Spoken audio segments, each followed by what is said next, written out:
to Charmed Life, a radio show discussing spirituality, magic, and the unconditional love of the universe. Thanks for tuning in. And I'm your host, Tricia Carr. I'm so blessed to be here with you today.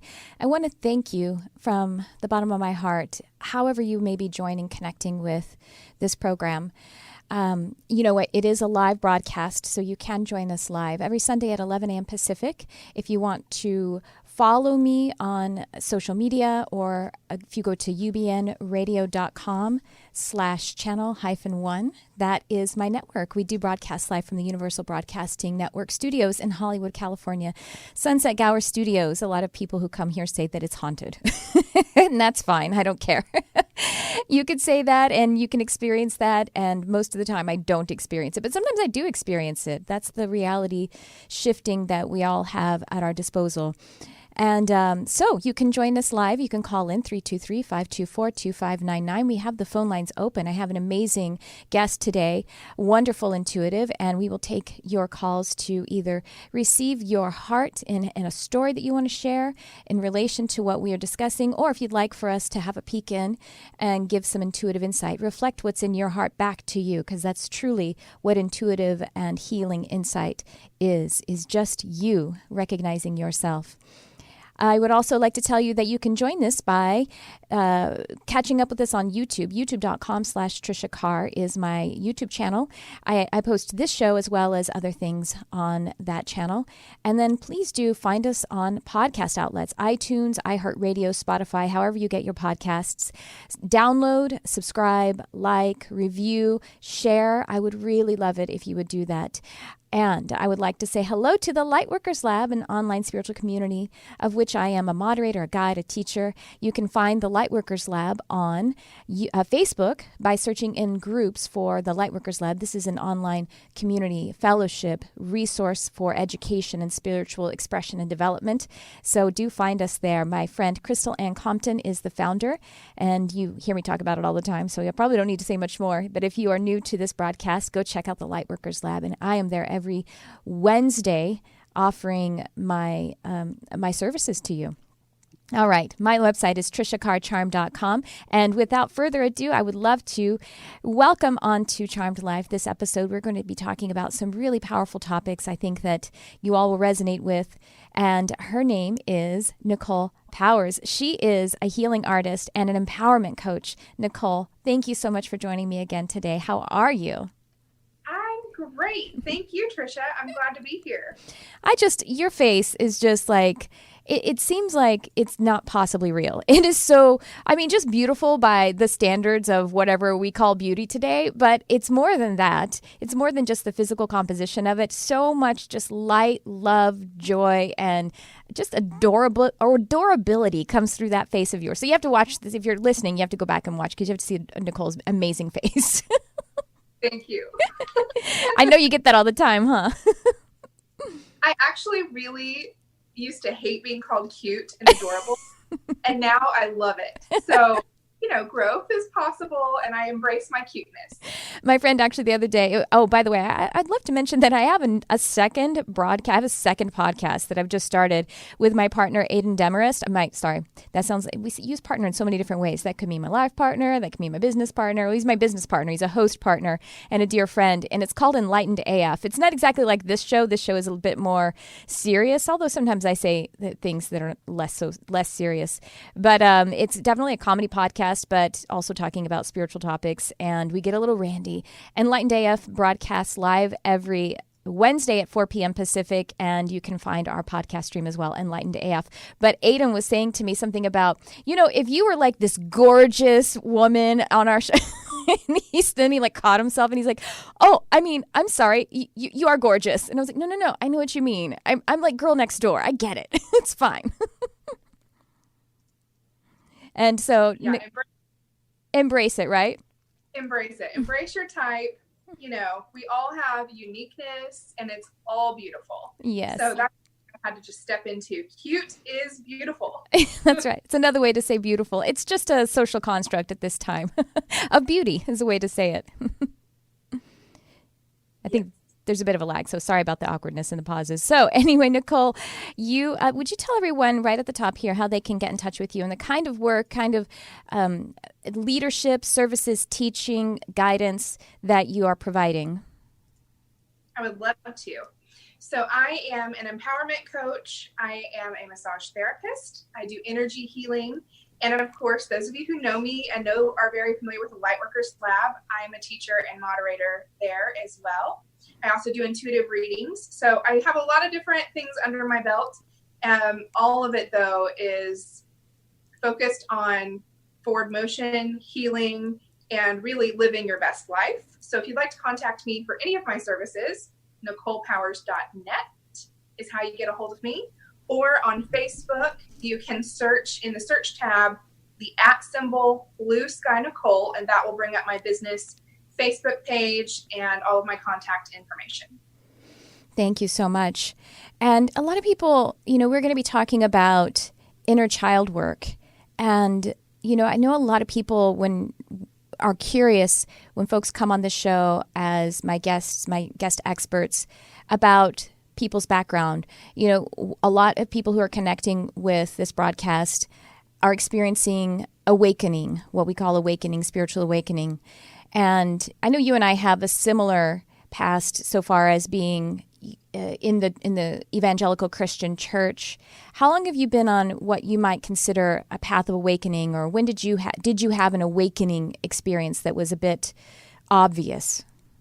Yes. So for the past 8 years, I have been on a journey that feels more home for me. I've tried a lot of different things in my life, seeking God. I've never had an issue with the idea of there is more. I've always just known intuitively that there is a higher power. There is something working for our good. But how I've had practices and disciplines that fit me didn't really occur until 8 years ago. And they came from a really dark place. I was struggling with depression. I was having suicidal thoughts. And I was really struggling with who I am, what I'm doing here, what's the point? And then I found solutions through therapy, support groups. And that's how I started my journey in a way that felt really empowering for me, not trying to follow someone else's formula, but really discovering what works for me. What kind of support groups were they? If you don't mind my asking, it just or any advice for folks for whom that may have piqued interest. How do I find a support group in person or online, or how do you seek the right one for yourself?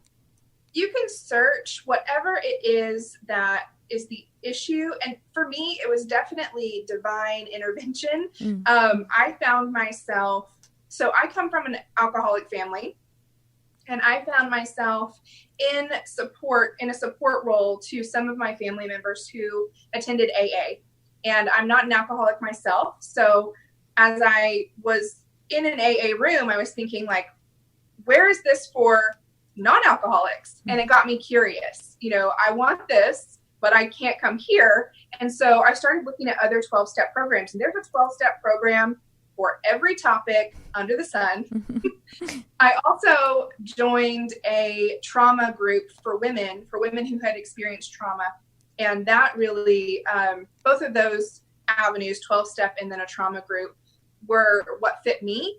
But it's just about really knowing what's the issue, what are you struggling with, and doing a little research. And also, asking friends, asking people who are in this service field of coaching or mentorship or teaching, reach out to somebody who maybe has resources that you don't know about. That's fantastic. What I really heard there too, when you mentioned that you joined a support group for women who had experienced trauma, and again finding out that we have other similarities because my family has alcoholism and addiction as well. And there's Al-Anon, which I think is overlooked by many. Al-Anon is alcoholics, the loved ones of alcoholics, and what does it stand for? Alcoholics Anonymous, for the people who are related to them, right? I can't remember what it stands for. Do you remember what it stands for exactly?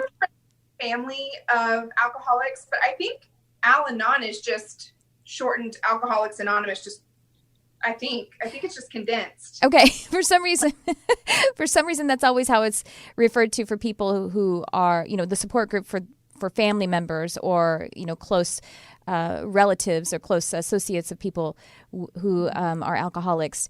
And Narcotics Anonymous is another one.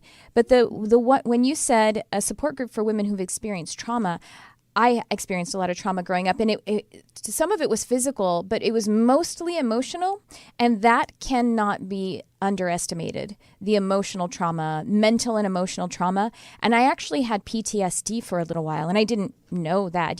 Because we associate some terms with something that is very extreme. We think trauma is really extreme, and you have to have been, beaten up or, it's basically tortured. But, you could actually experience trauma from an accident. Your parents, there could have been an accident that your parents experienced, and it wasn't something that was intentional, and it was like neglect from your parents. There are different ways that we can experience trauma and also post-traumatic stress disorder that should be embraced. And it's just another way to deepen the insight into the self and compassion to the self, I would say. Yes. And there are support groups specifically for PTSD. Mm-hmm. There are support groups specifically for domestic violence. So depending on what your experience is, there's a group for you. And, there's a group for people who suffer, families who are going through Alzheimer's disease. I've been to that support group as well when that started coming into my reality. So there's a support group for everything. I think it's just finding your right fit, which can take some trial and error. Mm-hmm. And then one thing that I was taught in my trauma group is that neglect is almost one of the worst forms of abuse. Yeah. So neglect is very subtle. It's very emotional, and it's not about being beat up or having this horrible story. Sometimes it's so sneaky that when you tell your story, it gets missed. Mm-hmm. Yes, it's very insidious. It's very sneaky. And I have someone who's coming to mind, someone who's very close to me, who has experienced neglect. And it is something that this person didn't recognize until probably late 30s, because in a lot of ways, this person's one parent in particular, was wonderful and on many accounts, but there was a lot of essentially blockage to the heart between this person and their parent, and the children experienced this. So it was like there was a wall. There, you could only get so close to this person, to the parent, and that was devastating, really, and it's devastating if you think about it, how long it takes to uncover it. It's almost a mercy that my father beat my mother. You know what I mean? Like, it's really obvious. Nobody can miss that. Of course, there's other things that happened as well. Thanks, Daddy. But there some of that more insidious that creates a deeper wound that is, I guess, deep into the soul, deep into the heart in a way that is harder to find. And here we are getting right into our topic about how do we experience healing then when it's been going on for so long, if it is later into your adult life. How do we nurse that inner child? And what is inner child work so far as you're concerned, Nicole? How do you experience inner child work? So inner child work is a broad term that can mean a lot of different things. For me, what it means is getting to know the child that still exists within me. Mm-hmm. And for me, it looks like children. There's a version of Nicole at every age on the inside who has her own experiences, her own feelings, her own thoughts, her own desires that the adult isn't in tune with anymore. Mm-hmm. So for me, it's about getting to know all the parts of me, all the things I've experienced, and learning to reparent myself. In therapy, one of the things that I was taught is that every parent does the best they can. Yes. And children still get hurt. Yes. Both are true. Even if you have a happy, successful childhood, generally speaking, no parent is perfect, but children are very sensitive. They have their own wants and needs. And from a young age, even in a very healthy home, they're conditioned to behave a certain way and to be more adult-like, probably before they're meant to.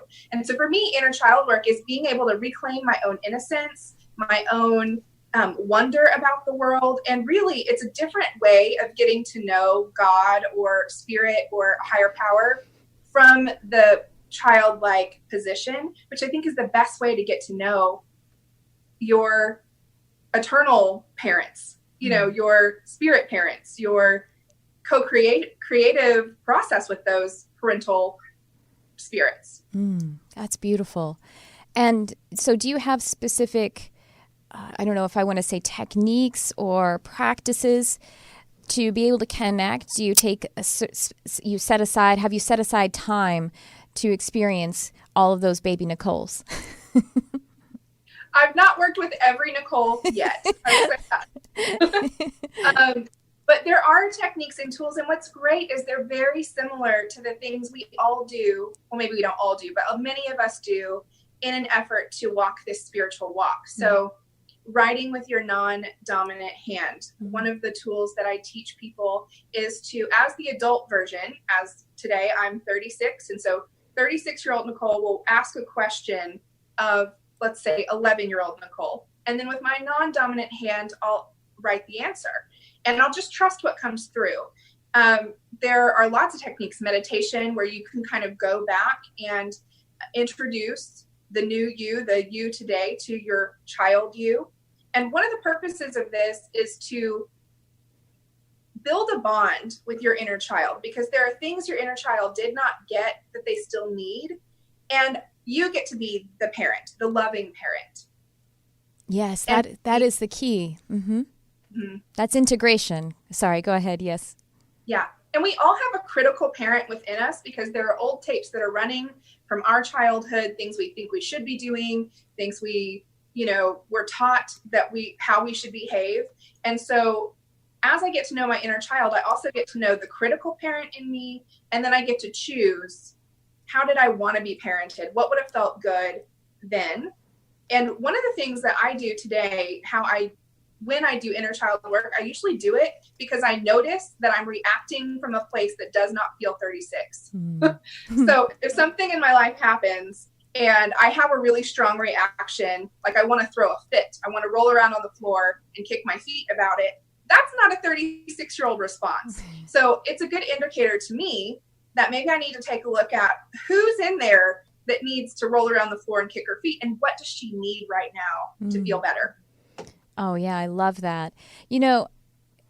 What comes to mind as we're talking about this, in order to be able to embrace it, some folks who may find this broadcast may think that some of this is so silly, and, there's I guess we have some leftovers from the New Age, as it is called, the New Age movement, sort of emerging in the 60s and 70s and even in the 80s, when people started to tease about this idea of inner child work just being sort of regressive and an excuse to not experience the here and now. But what I want to point out is that if we want to look at it from quantum physical kind of standpoint, or of course metaphysical, that if we understand that there is no cease to energy, the energy cannot be created nor destroyed, if we accept that there is some kind of eternal perspective, that there is an eternal perspective, which I'm sure people that are here are at least curious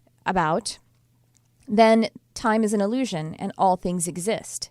So 11-year-old Nicole exists, and you're capable of connecting with her because she's still in you. She still exists. And is as close to accepting that absolute reality of the parallel timeline of existence of 11-year-old Nicole, the purer the connection and the more effective the healing can be, as you say, to become that parent. Because that's what growing up is. We have to actually see our parents as flawed and then take over that role. We have to humanize them because they're gods to us when we're children. They must be, because we can't God ourselves yet because we're physically underdeveloped and mentally underdeveloped. We have to get some of that woo-woo in there. We have to get really weird, huh? I love it. No, when I was thinking about this topic, I thought how seamless it actually goes with the class you taught at the Bliss Retreat with the anatomy of the human soul. Because that, very in-depth class really talks about and addresses the eternal nature, what you just said. Mm-hmm. And I feel like with inner child work, it can feel very silly, but it's also fun. It can be fun. It doesn't have to be serious. It's when I get to know my inner child, I'm not going back and re-traumatizing myself. I'm not reliving the past. That's not empowering for me. There are techniques that do that, and I'm not going to say anything negative about those. If that works for someone, great. But for me, it's just about embracing the person that I wanted to be when I was little, that I wasn't allowed to be in my home because of what was going on. And I do love that it does give us an opportunity to let our own parents off the hook, because today I'm an adult. I don't need to blame my mom or anyone else that, maybe conditioned me in some way that I don't appreciate. There's no blame anymore. Now it's my turn to discover me and discover what did she want when she was little, and Crystal talks about this and teaches this when you're thinking about your purpose or what you want out of life in a career. What did you play pretend as when you were little? And so it's just it can be a really fun practice. It doesn't have to be very serious, but it does help to move through some of the harder childhood things. And I've done a lot of study on development, like at age 3, what does a kid need? And if I hadn't studied that and I was a parent, I wouldn't know what a 3-year-old needs. I forgot what it's like to be a 3-year-old. So really, parents they're not doing anything wrong per se, but it's a hard job. And it's a hard job to reparent yourself. That's right. Thank you so much for bringing that up, that it isn't about going in and experiencing and re-traumatizing yourself by witnessing and viscerally reconnecting with the events that were painful. I think that is what actually keeps people from doing this inner work, is that's what the belief is. The belief is that I'm going to look at what's ugly and I have to see it again. But the truth is, you're not going to. Okay, and I will say that, as you sort of alluded to, there are types of, I'll just put in quotation marks, therapy, because I don't believe if it's going this way that it is therapy, that would have you wallow in the pain and re-traumatize yourself. And I'm not necessarily, I actually see that in some what would be traditional cognitive behavioral therapy. Some practitioners, not the discipline or the practice itself or the medical, it's not ingrained in the proper way to administer and guide someone in cognitive behavioral therapy. But there are certain doctors that would kind of lead it in that way, where you're spending so much time in the pain and looking at the pain and experiencing the pain and calling the pain to a visceral reality. That's not what healing is about. Healing is about going to the doctor and saying, where does it hurt? Okay, now let's get to the light. Let's get to the healing part of it. But we do need to see where it hurts first. We can't ignore that. We can't ignore where the pain begins, because that's actually what is perpetuating the injury. You're already at a state of injury. The intention isn't to re-injure that wound. The intention is to shine the light on it so that we can move forward from it. And actually, by the way, I wanted to also say that you mentioned Crystal Ann Compton, who is the founder of the Lightworkers Lab, and you can find her work at crystalanncompton.com. Isn't that her website? Yeah, crystalanncompton.com, ANNE. And to that point of, what is your purpose? What did you do as a child? Because you're kind of purely in alignment with your purpose. And one of the things that I did, Nicole, when I was a kid was drag around a tape recorder and interview my family, which is kind of funny considering what I'm doing today. That's awesome. Yeah. I still have those tapes too. It's really funny. You started to mention about, I was thinking, we can actually experience this kind of inner child work, but we can also do the inner young adult. But the inner child is so important because of the proximity we have as fresh consciousness to what is more natural for us. And we do build this shadow, and we have this conditioning that sort of like is an exponential build at that younger age, between ages from age 0 to 8. We kind of do a big build of this ego, this outer structure of the ego. And then we start to repeat. We start to add layer upon layer in those succeeding years. But this is why that time is so critical. Would you agree? Yes. And that's one of the things I love about inner child work is it does, the Bible says something along the lines, which I'm terrible at quoting the Bible, but that we want to be childlike. And that's an avenue to a deeper understanding of spiritual terms. Because when we come here, we know we're connected. Children are sensitive. They're connected. You hear so many intuitives, mediums, etc., who say, when I was little, this was just normal and natural for me. And someone told me it wasn't right. Right. And so some of us have had the experience where we forgot that we were intuitive, or we forgot that we were connected to God. We forgot that we used to talk to imaginary friends and dead people. And then later in life, we return to it. And so for me, inner child work is about a return to that place of already knowing. And like you said, it's closer. I think when we first get here, we're closer to God because that's where we just came from, in my mind. So the proximity is, the closeness makes it more easy. And then the further we get away, it can become very complicated. So this inner child work that I do is about simplifying it back down to that innocent childlike place where I'm free to explore without judgment. Yes, without judgment. That's fantastic.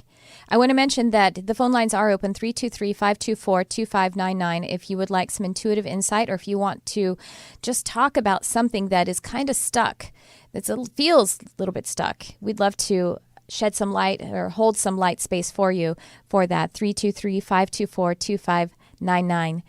And something that you just said that really resonated is a moment ago you were talking about holding others in blame about the experience that you had as a child. And that's actually really important. I feel like I haven't actually done a 12-step program myself, but I feel like 12-step programs actually address that issue of being able to take responsibility and what taking responsibility means. Because sometimes I think if we think about taking responsibility, we actually think taking the blame. And how can we clean up that energy a little bit? Or how have you, I should say? So I love the word responsibility because for me, when I break it down, it really says response able. Yes. So I'm able to respond to what's either happened in the past, what's happening today, or my fears about the future. I am capable of that. I'm capable of responding. And so that's the place that when I hear responsibility today, that's why I've had to sort of define it for myself, because especially the child, there's nothing that a child has done wrong. And like you said earlier, when we're children, we aren't capable of caring for ourselves, and we're not capable of stepping into that God role for ourselves. We're very dependent on our parents, so they become our gods. And everything that you can't, if your parent is your source of food, shelter, stability, it's very hard for a child to blame a parent. So what they will do is they'll blame themselves. Mm-hmm. If I was better, my parents wouldn't behave this way. And that's been a big, long journey for me of undoing that tape, that I didn't do anything to deserve what was going on in my household. It wasn't about me. My child brain thought it was about me, mm-hmm. but my adult knows that had nothing to do with you. And so that's half the job for me with my inner child, is reassuring her, you were perfect. You were great. You were lovable. You were, acceptable, and you still are. And we don't have to take on what happened with our parents because they had their own stuff going on. It wasn't about me. It's so true, because what being able to take responsibility affords is empowerment. Because if I'm able to respond to my circumstances, and it's been said before in many different ways that it actually doesn't matter what happens. It only matters how you respond to what has happened or what is happening. And if you think about that, how responsibility actually gives you empowerment. You now are the God of the situation, or at least of your experience, your inner experience, which is the reason that any outer experience, that we want any outer experiences, so that we can feel a certain way. We can have a certain inner experience. And the reason it makes so much sense that we actually take that blame when something has gone wrong, when we don't resonate from that as a child, from that pure state of God essence, purer state. Every moment that we're out of the womb, we're actually changing and, sort of changing that consciousness, that purity of consciousness. But as the event is happening with the parent that may not resonate with that pure essence, we have to say it is my fault because the parent has the power. That's how it must be, because the parent is physically capable and mentally more capable in this time-space reality. In the world, a child can't be put out on the street and survive. It's just not possible. So the empowerment is actually in place. It's actually a deep wisdom that the child, even though the mental body can't really put it in alignment with what it means in the world, it makes sense that the child says, this is my fault. I have to be the one who is the problem here because the God, the one with the power, must be intact in order for this to continue, right? Doesn't that make sense to you? Yes. And, little kids run away from home, Mm-hmm. right? And they run away from home for a variety of reasons. It doesn't even have to be something serious, because for a little kid, they're feeling everything on a 11 all the time. Yeah. And so even something that might have been healthy in a home, a kid's reaction could be, I'm leaving, I'm out of here, I'm done with this. But then they go outside with their little backpack and they maybe make it a little way down the street and they realize, uh-oh, I don't know what to do. I don't think I can make it on my own. And so they come home and that's just the truth. When you're a child, you can't make it on your own. And so you have to make the household you're in work, no matter what it looks like. And we do all kinds of things to survive, to cope with whatever we were given. And, those coping skills, if not addressed in adulthood, one of the things I did was I used coping skills that I was using as a child that helped me survive in my household. I started doing that in my adult life, and they don't work. They're, a child's coping skills are not the proper coping skills for an adult. And so I had to really relearn how to be an adult. And for a long time, I felt like I was this counterfeit adult. Like I was pretending I was an adult, but I still felt I felt false. I felt like I didn't know what I was doing. No one ever taught me, it was, there was this time in college, which was really hard for me because I wanted out of my home. I wanted to get away. But even as technically an adult at 18, when I went away, it was a shock to my system. I did not know how to live out there. Wow. It just came to mind when you were talking about that is, feeling like a fake adult, false adult. And what called to mind, or I think what I was hearing Spirit actually poking into my mind, saying this is why we have this epidemic in a sort of broad spectrum of society of denying our age. Thinking, like prizing being younger. So a person saying, oh, I wish, I'm 44, but I wouldn't disclose my age. I want everyone to think that I'm 29. And that's because of that dissonance inside the self of not actually having the proper coping mechanisms for your age. And so there's this kind of desire to align with an age that is younger so that you can only take responsibility to that degree that you're capable of managing. Have you ever thought of that? That's crazy. It just kind of blew my mind right now. I have not thought of that, but hearing you say it makes a lot of sense that you would want to be in alignment with where you are in life. And I don't think that's a bad thing. Right. It's safe. It feels safe. That's why. Yeah, it does feel safe. Uh-huh. And, youth is exalted in a lot of cultures anyway. So I think that ties into it too, but really being able to be not held accountable. And that's part of inner child work too, is not holding yourself to this standard. So when I was a child, I had to behave more like an adult than necessary, than probably appropriate for my age. And because of that, I have this very high standard of myself. And so sometimes I just need to give myself a break and be able to go play. Today, I love going to play on a swing set. And there's a part of me that would say like, oh, we don't have time for that, or that's, lame. You're 36. You shouldn't want to swing on a swing set anymore. But, my inner child wants to go play. And so I have to let her sometimes just play. That's awesome. I love that. A lot of people are, they recognize that as a person who is maybe what we call light workers, spiritual seekers, connected to the spiritual experience more than others, or naturally more sensitive or compassionate, and that we do tend to have chosen from that soul perspective, a very dark family line. You shared in this broadcast that you have alcoholism in your family, and so do I. And I have violence, physical violence, deep in my family's bloodline. There's also other things in my family's experience of women being raped, and not by the people inside the family as much as this kind of victimhood, this extreme, overt darkness. And so, I'm sure this comes up for you too with your clients, right? People saying, why do we have that past? Does this come to you? Does this question show up sometimes for you in readings or in counseling sessions?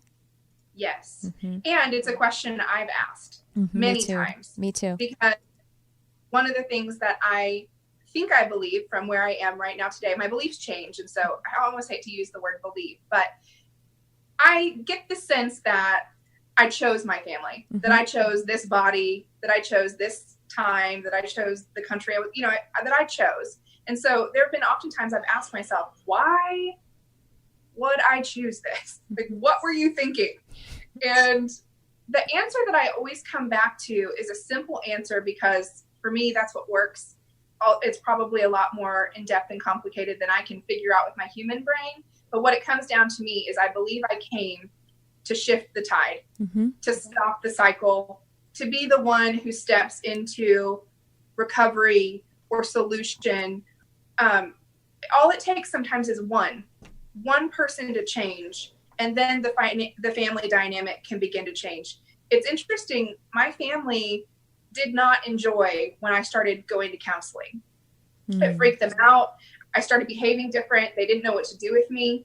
And today, there is a level of respect between my family members and I that was never there before. They haven't changed. They haven't done any therapy or group support, or, they haven't done a lot of work, but I have.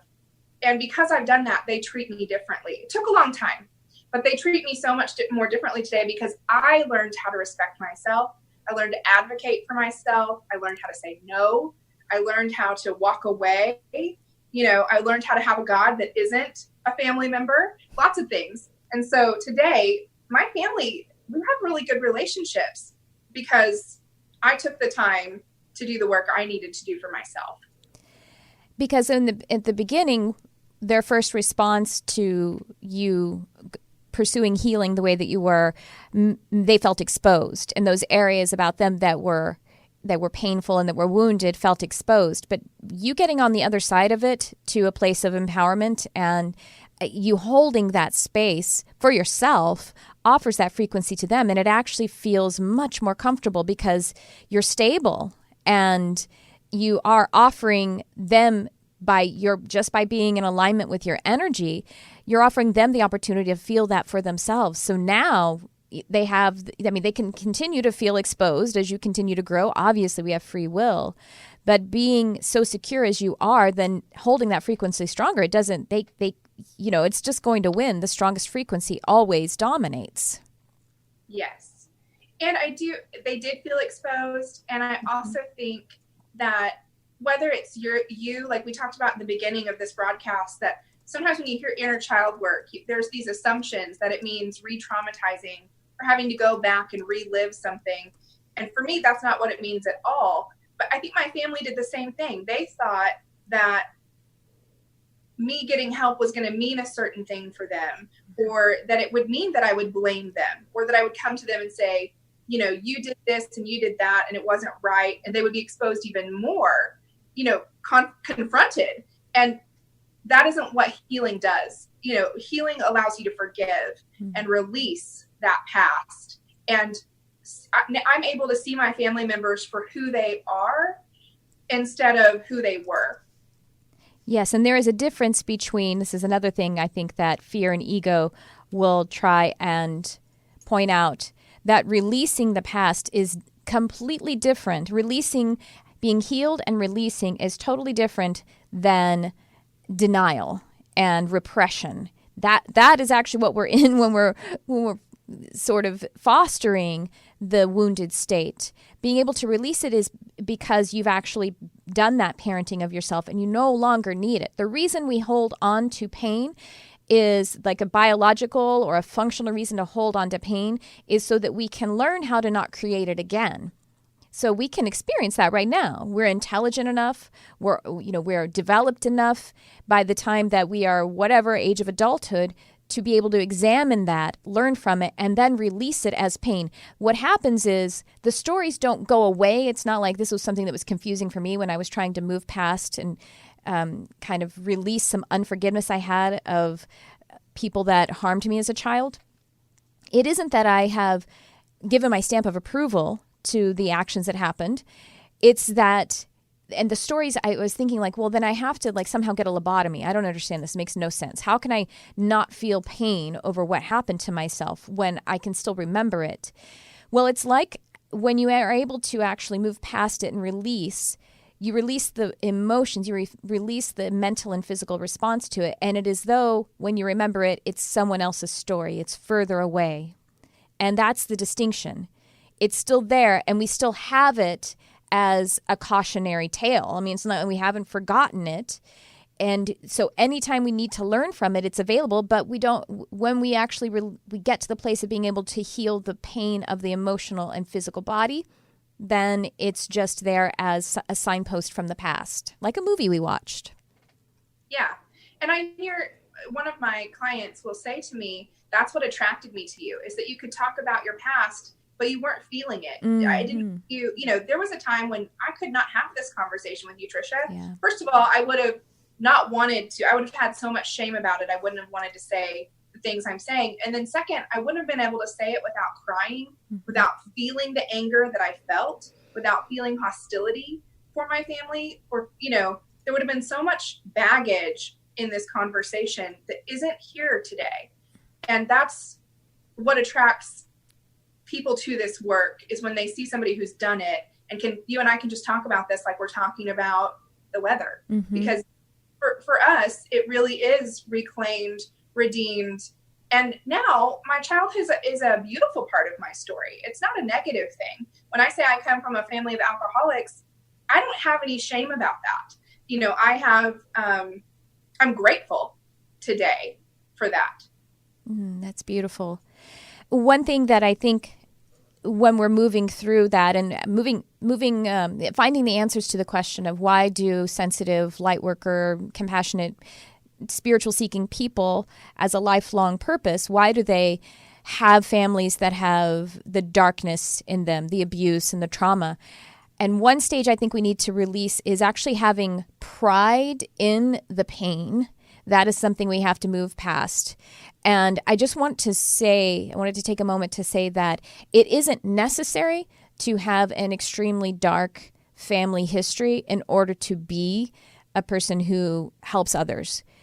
Indeed, we're in a time now where the vibration of the planet has raised, and there are families who are such centers of light as compared to, say, what we're talking about, if we want to make a hierarchy of any sense.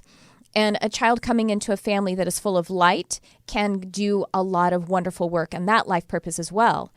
And it's what I actually asked this question in, I can't remember exactly what it was, but I received guidance about it when I asked this question. Why did I choose a family that was so dark? And why did so many of my contemporaries choose families that were dark? And the answer that I got was, well, in that time, in that landscape of that timeline, the vibration of the planet was such that it was, in that snapshot, that there weren't a lot of families that were so full of light that would align with your, let's say, future purpose, the kind of work that we were moving toward. And so then why not just choose the biggest mess to clean up? Like you're saying, if you're going to clean up, if you have a house that's absolutely filthy, you take out the stinking, rotting trash first. You see? Now, if you're going to decorate a home and make it this beautiful space, a sacred space, well, then obviously a clean home is where you start. So now we actually have clean homes in order to make sacred spaces out of. But we just came into a time when the trash still had to be taken out. And so we did go in with this powerful intention to transmute, and we literally transmuted it. So I just want to say, for those of you who are maybe of our contemporary time and you're having children, your children are coming into light, and that's a wonderful thing too. It's a different kind of work. It's a powerful work as well. Yeah. Every story is important. Yes. And it does seem like we have these swings between, we swing from kind of one side of the pendulum to the other side of the pendulum. But the shift is always moving in the highest, best direction for all. That's I love that. I think it's like by the Beatles or something, like, if it isn't peaceful and happy, you're not at the end yet, or something along those lines. Like, the story's not over until there's a happy ending. And I believe that. And so we're moving in that direction. And pain, I think if you've experienced pain, there's a fine line between not denying it, not getting caught up in the romance of the pain. Some of us like to romanticize our pain, and then knowing that pain isn't the only way. Every story is beautiful. Everything is beautiful. So there's no like prerequisite for light work of darkness. I want to say again, we still have some time left, 323-524-2599. We don't have a lot of time left in the show, but if anybody wanted to call in for some insight, the phone lines are open, 323-524-2599. Yes, there is, and even when we get to the peaceful ending, that's not the end. We take a plunge down the the slide again, down the roller coaster. Yeah. It's never over. It's a big spiral. It is. And for me, because it can seem very confusing as we're talking about that delicate balance of being able to look at the wound without re-experiencing it, to be able to release the pain without repressing it. All these we feel like, oh my gosh, but where do I start? You just start with surrendering to the idea that you can receive healing, giving yourself permission to move toward healing. Really, surrender is also another word that I think that seems scary to people, because it seems like giving up control, and that's the whole problem. I had all these parents who had control of me, and that's the source of my pain. Surrender is different. Surrender is actually surrendering to yourself and to love and to the possibility of that higher power or that experience of healing. Surrender is an important part of 12-step programs, isn't it? It's a huge part of 12-step programs. And I think it's the first place that there are levels of surrender. Like, I have to surrender over and over. It's not something that you just do one time, but it is willingness and surrender are the two places that any healing journey need to get a start. Just to make a start is just to be willing to do it and surrender to the process. Yes. And to, like you said, to yourself, to love, to the process of healing, because it is a process and it's not an overnight, covering the inner child in 1 hour is impossible. And discovering yours, working with yours is something that takes time and takes a process, which is why I love coaching, because with coaching, you have someone holding your hand through that process. It's not something you want to do alone. I would have never done inner child work well on my own. So getting a coach, or a support group, having someone else help to reflect your truth back to you. That's a really powerful kind of technique. We're using the word powers a lot. Power, because you are Nicole Powers, the empowerment coach. There are no coincidences. That's something you can thank your family for sure. That vibration, that stamp upon your life. And yes, there is. For me, I love to ask for help from angels. And one time that I had a really visceral moment of surrender was when I was wrestling with that, which I alluded to earlier, about having some unforgiveness for a person who inflicted, played the role of abuser in my childhood past. And I remember pulling over the car and even pounding on the steering wheel and saying, I don't know how to do this, but I just am asking for help. I'm just saying that I want to know how to do this. And then I just let it go. And it's a cooperation with the field, with the balance of everything, rather than being isolated, experiencing the vibration of isolation, understanding that there is actually connection only. Yes. And I think so many times there's so many things that we don't talk about. And still today, with light work or with new age metaphysical, there's so many topics that are taboo. Sex, there's a lot of things we don't want to talk about. And part of that surrender process is just saying it out loud, that this is what is going on with me. Whether you say it to God, to yourself, to a family member, to a friend, to a mentor, therapist, just being honest with what's going on is a gateway. It just opens the door to so many other things. But if we don't say it aloud, we do stay alone with our own thoughts. Mm-hmm. And there's that Albert Einstein quote about, you can't fix a problem from the space that created the issue in the first place. So my brain isn't going to alone fix the issue. I need help, whatever that looks like. That's what Abraham Hicks, she always says too. You can't get there from there. We hear her say that all the time. I was like, I don't know what she means, because there is the same word, but that's what that's what she's talking about when she says you can't get there from there. You can't get to healing from the wound. I mean, the way out is through, but you can't be asking the wound how to be healed is kind of the trick there. And so we move through it, rather than staying and arguing with it and holding like you say, I loved that, the romance of the pain, romanticizing it, that is somehow the badge of honor. That is the identity. Mm-hmm. Yeah. And I think for me, I took more of the road of denial than really blasting my pain into this romantic field. But I really thought that once I hit 18 and I left the home, that my childhood, I'd put it in a little box. I'd put it in my closet. Done. We don't need to talk about it anymore. We don't need to, fresh start.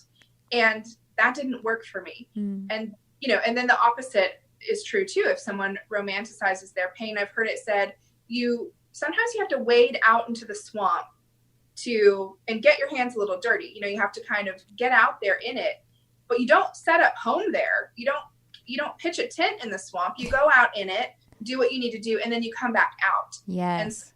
And the pain, sometimes I need to look at it. I need to interact with it a little bit, but then I get out of there and I don't live there. Oh, that's so well said. That's absolutely true. Sometimes you got to just walk through it.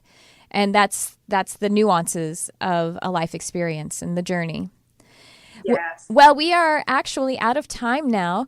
Nicole, I appreciate you so much for coming on. Is this your third time on the show? I think it is, right? Yes. Oh, gosh, I appreciate you so much and all the work that you do. Tell everyone again how they can get in touch with you and the services that you're offering. Well, after listening to this inner child talk, if you want to work with your inner child, that is part of the coaching that I offer. So you can contact me. You can go to NicolePowers.net and see how you can contact me. I do a lot of other services, and we can just talk about what it is you need, and I can come up with a plan for you. And I would love to work with anybody who wants to be on this journey of healing. I have a message coming through right before we go off from Archangel Raphael saying that there is a great blessing upon your life, Nicole Powers, as well as everyone who is listening today. There is a blessing upon your life. You are watched after. You are upheld. You are uplifted, and you are pulled forward with the force of love. You are moving forward with the force of love in every single moment. You're not alone. You're not separate. You are completely connected, and you have this great blessing upon your life to continue to shed this experience through you and for everyone else. Just connect with the matrix of healedness, because that is your highest truth. That is the only thing that is true about you. And this is your work, and this is the blessing that you shine and that you continue through your experience and through your vibration. Amen. Well, again, thank you so much, and I hope you'll come on again soon, everyone. Many blessings to you. My website, again, is triciacarcharm.com for my services, and I have a lot of classes coming up, so I hope you'll go check that out. Healing Arts Academy under my website, triciacarcharm.com. One more time, thank you to Nicole Powers. Go check out her work at Blue Sky Nicole on Facebook as well. And I love you all so much for joining in, and you can check us out again next week at 11 a.m. Pacific. And I will see you then. Thanks for tuning in. I love you, whoever you are.